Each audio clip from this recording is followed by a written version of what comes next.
ये याद रखना कि जीवन में आपने जितना भी पुण्य किया है, कभी किया होगा या आज किया है या कल करेंगे, आपके द्वारा किया गया पुण्य कभी नष्ट नहीं होता, उसका फल हमें मिलता ही है।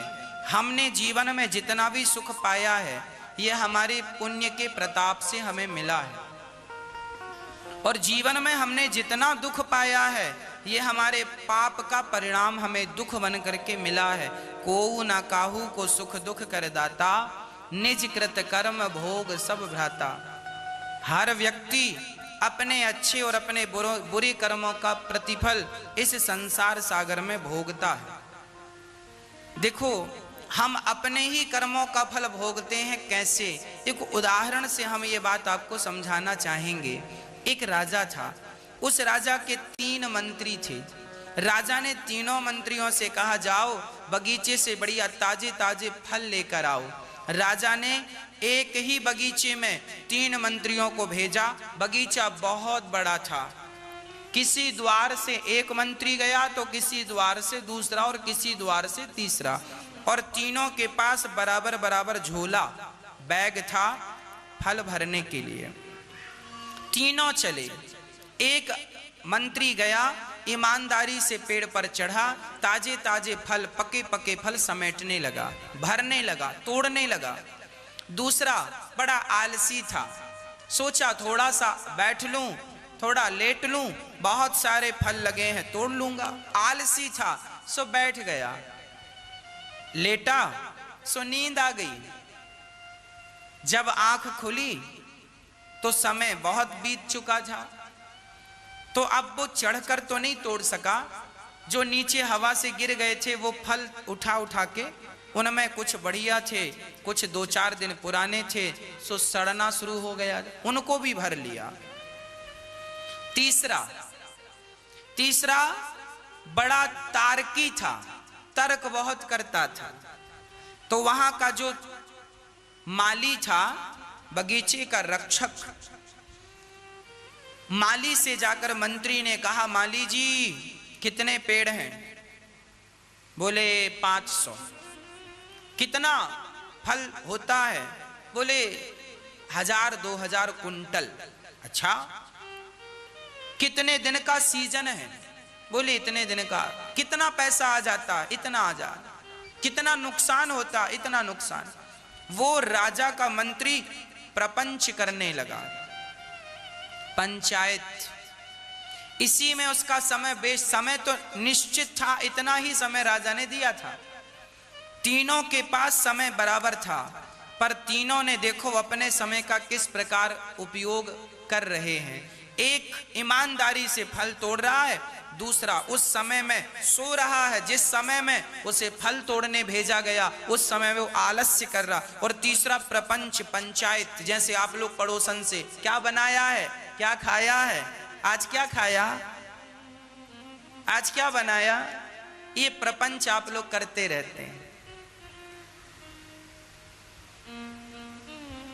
वो प्रपंच करके जब तक पहुंचा, समय बहुत हो चुका था। अब तो उसके लिए जितने फल जमीन में गिरे थे वो भी आलसी ने उठा लिया। अब इसके लिए तो गिरे वाले, अब जो बचे थे सड़े, उसने सड़े फल भरे, कुछ मिट्टी, कुछ पत्थर, कुछ सड़े, भर कर झोला तैयार किया। तीनों ने झोले भरे, समय पूरा हो गया, तीनों को बगीचे से निकाला गया। चलो समय पूरा हुआ, चलो चलो चलो। जैसे एग्जाम के टाइम 3 घंटे का टाइम मिलता, 3 घंटा हुआ कि टीचर कॉपी छीन लेते हैं ना, चलो चलो समय पूरा, चलो। तीनों को बाहर निकाला, राजा के समक्ष खड़ा किया। राजन, ये तीनों मंत्री आपने भेजे थे, काम पूरा हुआ। राजा ने चौथे मंत्री को आदेश दिया, सुनो, इन तीनों को जेल में डाल दो, अलग अलग जेल में, और खाने को वही देना जो इन्होंने अपने झोले में भरा है। जाओ। तीनों मंत्रियों को अलग अलग जेल में रख दिया। अब जिसने पेड़ में चढ़कर ईमानदारी से फल तोड़े थे उसे तो कोई दिक्कत नहीं हुई, क्योंकि उसके पास ताजे फल थे। 2 फल सवेरे खाता, 2 शाम को चंगा रहता। दूसरा जो आलसी था वो सड़े और कुछ गिरे हुए फल, फलों में ताजगी तो नहीं थी पर पेट भर रहा था, पर कुछ फल सड़े होने से बाकी फल भी सड़ने लग गए, पुराने होने लगे, उनका स्वाद कम होने लगा, सड़ने लग गए। वो सड़े फल खाने को मजबूर हुआ। 2-3 दिन तो ठीक चला, चौथे दिन से सड़े फल खाया सो बीमार पड़ गया। और तीसरा, उसने तो सड़े से भी सड़े भरे ही थे, तो वो 2 दिन में तो वो भी खत्म हो गए। अब गुठली तो चबा नहीं सकता, मिट्टी पत्थर भरा सो खा नहीं सकता। अब वो भूख से मरने लगा, उसके बिल्कुल प्राण निकलने की स्थिति है, अचेत पड़ा है। अब आपसे मेरा सवाल है, प्रश्न है, ये बताओ इन तीनों में एक जो बढ़िया आनंद से रह रहा है जेल में, और एक बीमार रह रहा है, और तीसरा मरणासन्न है, इन तीनों की स्थिति का जिम्मेदार कौन है? इन तीनों की हालत का जिम्मेदार कौन है? बोलो। वो स्वयं है? क्या भगवान जिम्मेदार है? ना।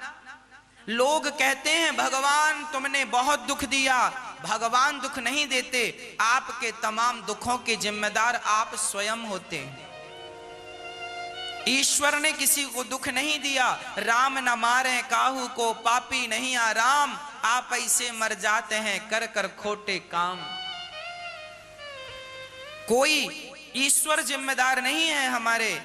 वो आनंद से अपने समय का सदुपयोग किया, हर क्षण का उपयोग किया तो उसे ताजे ताजे फल मिले, और वो आज विषम परिस्थिति में प्रसन्न है। और इन लोगों ने आलस्य किया और प्रपंच किया, अर्थात अपने समय का दुरुपयोग किया, और जब समय का दुरुपयोग किया तो उसी समय ने इन्हें मजा चखा दिया। इसलिए कहा करता हूं, आप ही अपने, ये संसार एक बगीचा है, इस बगीचे में परमात्मा रूपी राजा ने आपको और हमें 100 साल का झोला देकर, 100 साल उम्र है अर्थात 100 साल का झोला देकर भेजा है, जाओ अच्छे अच्छे कर्मों के फल समेट कर लाओ। पर आप अच्छे अच्छे कर्मों को करने की जगह या तो आलस्य कर जाते हैं अच्छे कर्म को करने में, या तो प्रपंच और पंचायत में उलझ जाते हैं। इसलिए बड़ी जिम्मेदारी से ये मानव का तन तुम्हें दिया है ईश्वर ने, हर क्षण का उपयोग कीजिएगा, हर मिनट का, हर सेकंड का उपयोग कीजिएगा, हर समय आपको, हर क्षण अपना आपको सफल बनाना है, सदुपयोग कीजिएगा। आज समय का सदुपयोग कर लेंगे तो कल को यही समय आपके काम आएगा। और समय का दुरुपयोग देखिए, आपने कमाई करके 2 पैसे बचा के घर में रखे तो वही पैसा आपको इस कोरोना काल में काम आ रहा है ना। बैठे बैठे आपका कोई काम नहीं हो रहा, घर पे बैठे हो तो कम से कम 2 पैसे बचाए थे तो आप उसी से बढ़िया खा रहे हो, अपना और अपने परिवार का पेट भर रहे हो, किसी के सामने हाथ तो फैलाने की जरूरत नहीं है। क्यों? क्योंकि आपने समय का सदुपयोग करके 2 पैसे बचा लिए थे। और वो लोग जिनके पास समय था पर उन लोगों ने तो उड़ाया, समय का दुरुपयोग किया, पैसा आया उड़ा दिया, पैसा आया तबाह कर दिया, बर्बाद कर, आज वो लोग रो रहे हैं महाराज खाने को रोटी नहीं है। जब तुम्हारे पास समय था तुमने समय का सदुपयोग क्यों नहीं किया? 2 पैसे क्यों नहीं बचाए? धन का सदुपयोग क्यों नहीं किया? अब रोने से क्या फायदा? इसलिए विधाता जब भी समय दें समय का सदुपयोग करना चाहिए। समय को आप एक बार ठुकराओगे तो समय आपको बार बार ठुकराएगा। हम सभी वो 3 मंत्री हैं, संसार एक बगीचा है, परमात्मा ने भेजा है जाओ अच्छे अच्छे कर्म कर लो। इसलिए मेरी माँ सुबह से शाम तक केवल अच्छा ही किया करो, सोने से लेकर जागने तक केवल अच्छा ही सोचा करो, जागने से लेकर सोने तक सिर्फ अच्छे कर्म किया करो। स्वप्न भी देखो तो अच्छे स्वप्न देखो। जब आपकी सोच अच्छी होगी, आपकी गतिविधि अच्छी होगी तो आपका सपना भी अच्छा होगा। जब सोचेंगे गलत तो सपने भी गलत ही आएंगे। इसलिए ना जागृत ना स्वप्न, स्वप्न में भी और जागृत में भी किसी के बारे में गलत ना सोचो और गलत ना करो। सिर्फ अपना कर्म करते चलो, अपना कर्म करते चलो, अपना कर्म करते चलो। भगवान को याद करके, ईश्वर को समर्पण करके चरणों में अपने लक्ष्य की ओर बढ़ते रहो। अपने आप को सफल बनाने के सारे प्रयास करते रहो, करते रहो। एक दिन परमात्मा आपको सफल बना ही देंगे। सफलता आपके कदम चूमेगी।